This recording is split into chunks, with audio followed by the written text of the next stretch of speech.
ஒரு இரவு பாதாள லோகத்தில் ஒரு விசித்திரமான நிகழ்வு நடந்தது. அங்கே ஒரு விளக்கு எரிந்து கொண்டிருந்தது. அந்த விளக்கை அணைத்த சம்பவம்தான் பின்னாளில் உலகமே பேசும் கதையாக மாறியது. அது எப்படி தெரியுமா? இலங்கையின் அரசன் ராவணாக்கு அகிலாவணா என்ற தம்பி இருந்தான். அவன் சாதாரண அசுரன் அல்ல. தீய சக்திகள், மந்திரங்கள், தந்திரங்கள் அனைத்தையும் கற்றுக்கொண்ட மிக வலிமையான மந்திரவாதி.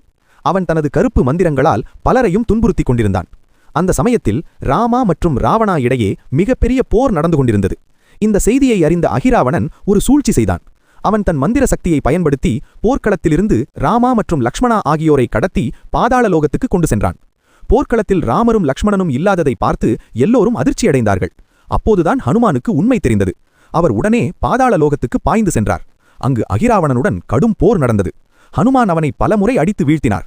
ஆனால் எத்தனை முறை கொன்றாலும் அகிராவணன் மீண்டும் உயிர் பெற்று எழுந்தான். இதைக் கண்டு ஹனுமான் ஆச்சரியப்பட்டார். இதில் ஏதோ ஒரு மந்திர ரகசியம் இருக்கிறது என்று அவர் உணர்ந்தார். சிறிது நேரம் கழித்து ஒரு ரகசியம் அவருக்கு தெரிந்தது. அகிராவணனின் உயிர் அவன் உடலில் இல்லை. அது 5 திசைகளில் எரிந்து கொண்டிருந்த 5 தீபங்களில் மறைந்திருந்தது.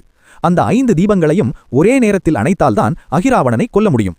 ஆனால் 5 திசைகளில் இருக்கும் தீபங்களை ஒரே நேரத்தில் எப்படி அணைப்பது? அந்த நேரத்தில்தான் ஒரு அதிசயம் நடந்தது. ஹனுமான் தனது அதிசய சக்தியால் பஞ்சமுகி ஹனுமானாக அவதாரம் எடுத்தார். அவர் 5 தலைகள் கொண்ட தெய்வீக உருவமாக மாறினார். அந்த 5 முகங்களின் சக்தியால் 5 திசைகளிலும் இருந்த தீபங்களை ஒரே நேரத்தில் அணைத்தார். அந்த நொடியில் அகிராவணனின் சக்தி அழிந்தது. அவன் இறுதியாக தோற்கடிக்கப்பட்டான். பின்னர் ஹனுமான் ராமா மற்றும் லக்ஷ்மணா ஆகியோரை பாதுகாப்பாக மீட்டு வந்தார். அந்த நாள் முதல் பஞ்சமுகி ஹனுமானின் சக்தி உலகம் முழுவதும் புகழப்பட்டது. அதனால்தான் இன்று வரை பேய்களும் பிசாசுகளும் பஞ்சமுகி ஹனுமானின் சக்தியை பார்த்து பயந்து ஓடுகின்றன என்று புராணங்கள் கூறுகின்றன. வீடியோ பிடித்திருந்தால் லைக் செய்யுங்கள். கமெண்டில்